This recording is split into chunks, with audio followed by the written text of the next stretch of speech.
What's going on, guys? Welcome back to a brand new video in the next episode of the MotoGP 25 Career Mode, part number 16 today at the Misano San Marino Grand Prix at the Misano World Circuit Marco Simoncelli. If you missed the last episode, I recommend you go back and check that one out before watching this one, because it was quite the episode.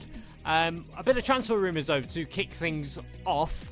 And then we'll touch on the last episode as we head out for practice. So, a bit of a Moto2 move brewing potentially for Fernandez. Quiles is in touch with the Dynavolt team, whether that's in Moto2 or not. We'll have to wait and see. David Munoz could also be going to Red Bull KTM IO. Don't forget, we're linked with that team as well. So, potentially joining us there if we make that move, or we maybe have something in the pipeline for Moto2 when we go to the end of this season. We'll have to wait and see. A couple of moves further back for Ogden as well. And in Moto2, we've got Canet potentially going to Mark VDS. Dixon has offers from MotoGP. Sasaki could be going to Aspar. Gonzalez could finally get his MotoGP move. Navarro could be going to RW Racing. And Ortola could be on the move to the Blue Crew Pramac Yamaha team in the Triumph-powered Moto2 class. MotoGP, well, I'm sure we're going to have a few moves. Aldeguer to Honda, DG to VR46, Fernandez to Tech 3, Vinales to Trackhouse, and Binder to Trackhouse as well. And Jorge Martin linked with Honda, just like he was in real life earlier this season. But, yeah, they're all the rumours. Quite tasty moving in towards Season 2 and crunch time in the contract negotiations. But as we head out for practice at Misano, and a lot of work to be done here at the Misano World Circuit Marco Simoncelli, not particularly being... I love the circuit, I really enjoy riding the circuit, but I've never been particularly fast around here, so we'll have to try and put that to right this weekend as we head through the penultimate corner at the end of our second lap. Down in 14th at the minute, a 140.450 is our benchmark this lap, considerably quicker, a good 7/10 quicker as we cross the line. It is a 139.7, but it's only P13 as we move up the order fractionally. And then on the very next lap, we drop down into P18, 7/10 of a second adrift. And I know that it is very close around here in terms of lap time, so every single 10th counts when it comes to Misano World Circuit Marco Simoncelli. And that is what we've got to keep in mind as we head through the final corner. Not the perfect run through there, running a little bit wider than actually on the green, but we get away with it. We drop 0.3 of a second in the process, and as we cross the line, we go P5 and actually set exactly the same lap time as our teammate Nicolo Carraro. But as we head on towards the final 5 minutes of the session, everybody's put that soft tyre in, everybody's gone for a time attack, and we're down to P14, but still just under half a second adrift of the top time of Angel Piqueras, who is sitting pretty at the top of the practice standings here at Friday afternoon as we just about get through the penultimate corner. A little bit of a moment there from ourselves, and then Max Quiles gets given a long lap penalty for impeding, which I did at the end of this lap kindly remove from Quiles because I felt that was unfair. He was coming into the pits and I don't want to interfere with a possible front runner as well. So we did actually at the end of this session restart the practice session and go again, but we remain in P5 and the order, fair enough, pretty much similar to what it was. Jacob Rolstone, Stefano Neppa, and then the two Aspar bikes join us in Q2. But yeah, no real change to what the order already was. A couple of riders change of positions, and maybe one or two just missed out on an actual place in Q2. But I felt that was unfair for Max Quiles, so I took it upon to restart the free practice session. Well, the practice session, it's not a free practice, it's a practice, it's an official time practice. But anyway, that is that, and we're now out in Q2 under glorious blue skies here in Misano. 9 minutes on the clock. And we've got plenty of time to set a benchmark and try to make most of qualifying and try and get a good grid result, because as you've seen in that practice session, it's very, very, very, very close, and a 10th of a second could be the difference between starting on the front row and maybe the third or fourth row. So we've really got to make sure that the lap is clean, and at the minute it's not been the most perfect start to the lap. A little couple of tiny mistakes, but the benchmark is with Piqueras, our championship rival, a 38.5. It was the 39.1 that we did in practice, so already the times tumbled from practice yesterday afternoon. But as we head towards Cavone for the first time in pure anger, absolute flat out all the way through here, we actually turned in too late, missed the apex. It doesn't really affect us, but we took a little bit of a longer way around Cavone, so that's cost us maybe half a tenth to a tenth that we couldn't really afford to lose. And as we come through the third intermediate, 4.5 tenths down off Piqueras, it could be our fastest lap of the weekend, a high 38, but it's not going to be challenging Piqueras' front pole position time, which actually is considerably quicker, I think, than anybody. Linetta's there in 5th at 39.2. I think Piqueras has got a couple of tenths over the rest of the pack, and as we cross the line, we go up to P2, but Almanza shuffles us back to 3rd, and it's 2 tenths of a second, just the gap between myself and Almanza. Myself and Alvaro Carpe, though, identical lap time, so it's close as you like from P3 onwards, but we've got 2 tenths of a second to find to Almanza and 3.5 tenths to find to Piqueras, which we was matching in the middle part of the lap, but it's all gone away from us, and a mistake at the final corner means that that is all she wrote for our qualifying, and it's going to be P3 at the end when the checker flag falls. But at Carpe, with identical lap times, will hang over a little question mark over our head as to whether we'll start on the front row, or if Carpe did that time that will actually move him onto the front row. But you can see how close it is. Peony there in 14th, 39.0, just a few tenths behind our time. Good morning and welcome to the Misano Grand Prix. We're live from the Romagna Riviera, cradle of Italian motorcycling, on one of the most famous circuits in the World Championship. Just a few more moments and we'll switch to the starting straight for the Moto3 class race. Here we go then. It's race time at the Marco Simoncelli circuit in Misano, and it is going to be a frantic battle with literally thousandths of a second separating the riders here in this one. Now, unfortunately, I touched on it, but we will be relegated to P4 for this one. We're ready for action here at the Misano circuit. Eyes on the lights now. The San Marino Grand Prix is about to start.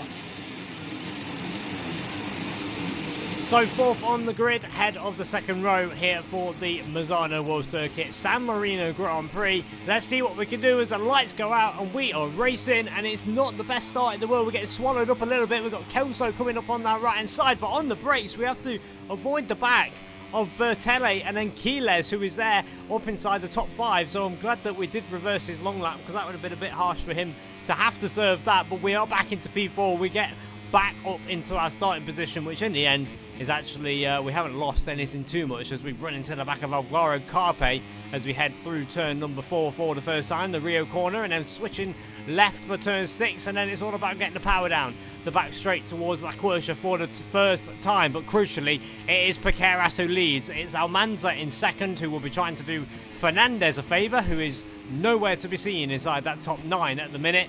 Rueda, crucially, in 9th place. Carpe, the teammate of Piqueras, he'll be trying to help Piqueras as well. He's in 3rd. We're 4th, and then ahead of Max Quiles and Bertelle, who rounds out the top 6. A little bit wide on entry to Tremonto for us. That's cost us a little bit of time, but we might be able to get the power down and get the kind of cutback line effectively to try and claw our way back towards that leading 3. But we have lost a bit of time, a couple of tenths lost. It's half a second the gap to Alvaro Carpe and the leading 2 of Piqueras and Almanza, and we've got a threatening Max Quiles looking every which way to try and get through, but no way through at the minute for the Level Up MTA bike as we head into the final couple of corners for the first time. A tricky left-hander there, turn 15, and then we run over the curb on the exit of turn 15 and into Misano corner. We have our first long lap warning of the race, track limits warning for ourselves, and as we head on to lap number 2, you can see the gap hasn't changed at all. It remains at half a second, which is frustrating because everybody's so equally paced. As soon as you lose the time, it's very hard to recover, but A little bit of a mistake there from Baqueras as he was defending from Almanza. Kind of bunched the group up a little bit and allows us to close in a couple of bike lengths, which might just give us the slipstream down the front straight and bring us back into this battle, because that's another crucial point as well. If you get out of the slipstream and get detached from the slipstream, it's very hard when they're slipstreaming each other down the back straight and down this front straight. It's hard to get back in the mix as well. But 39.4, that's quite a quick lap really. That's a couple of tenths slower than our practice time. And fastest lap of the race as it stands, but I think it has been bettered. It has been bettered by Adrian Fernandez, who's slowly working his way up through the order. He's in 9th at the minute. Moodley with a track limits warning as we switch to the inside. A very unexpected move. It caught myself by surprise down the inside of Alvaro Carpe into Rio Corner, and that is just the case of how this race is going to pan out. I think it's going to be so close between all of us that we're just going to have to make them sort of moves and really just thread the eye of the needle, which we did there on the inside curb of Rio and up into P3. And the next man on our list is the teammate to our championship rival, Adrian Fernandez. It's David Almanza once again, who we were locked in battle with last time out in Barcelona when we peeled our way back through the pack after demoting ourselves down to 9th in the opening lap with a mistake at turn 5. But as it stands, there's the championship standings. If it was to finish like this, Baqueras will be 1 point ahead. We will relinquish the championship lead as quick as we got it back. And ideally, I don't want that to be the case. But Fernandez, at the minute, over 20 points adrift, back in 3rd. So he wants to claw her some points back by working his way up through the order. Another fastest lap of the race from us, a 39.0, but I'm pretty sure that's going to be bettered by somebody further back in the pack as the pace slowly picks up. No, it's not the case this time. It is indeed fastest lap of the race by us, and a move into P2 as we get up the inside of David Almanza. So another huge little sneaky move at Rio, and we are through. So it seems to be Rio is our turn 7 at Barcelona last time out, where we're making all of our moves. We're a little bit deep into Tramonto this time, and that gives Almanza the run back up the inside, and the Leopard Honda moves back up into P2, and that crucially takes a couple of points away for us, which helps Fernandez in the championship. But we get straight back through at Cavone, a big move up the inside of the number 22 Leopard, and we do get back into 2nd place. But look at that, Carpe and Keeler still breathing down our necks. They want to get involved in the action and try and maybe snatch a place on the podium, but we're going to have to just be mindful of that. But at the minute, the focus lies on Baqueras, who's got just over 0.4 of a second as we head into the penultimate corner gap. But we've managed to kind of slowly just bring that down a little bit. We've managed to open up a bit of a breathing space behind. 0.4 of a second to Almanza, and that seems to be the story as we switch back up the inside of Baqueras. We run him wide over the top of the curb and we get into the lead of the race. Baqueras comes back out as though no way through as we lean on him, and it's going to be side by side towards the start of the final lap with our championship rival in towards turn number 1. Who's going to brake later? It's going to be myself. We do get through up the inside of Baqueras. We've run him a little bit wide there unintentionally, and crucially it's going to be a 13-point swing now to our favour, and Fernandez 31 points back. So very quickly Fernandez is falling out of championship contention, but we make a mistake at Rio. We outbroke ourselves into turn number 4, and then a big slide off the edge of the curb, and that allows Baqueras to come right back up to us. So we open up a little bit of a gap on the way into turn 4, and then we've lost it straight away, and now we've got to try and defend as much as we can into La Quercia, but we're going to have to relinquish because Baqueras is on the inside. He comes through the MT helmet spike. We cut back underneath him. We try and get the power down out of La Quercia.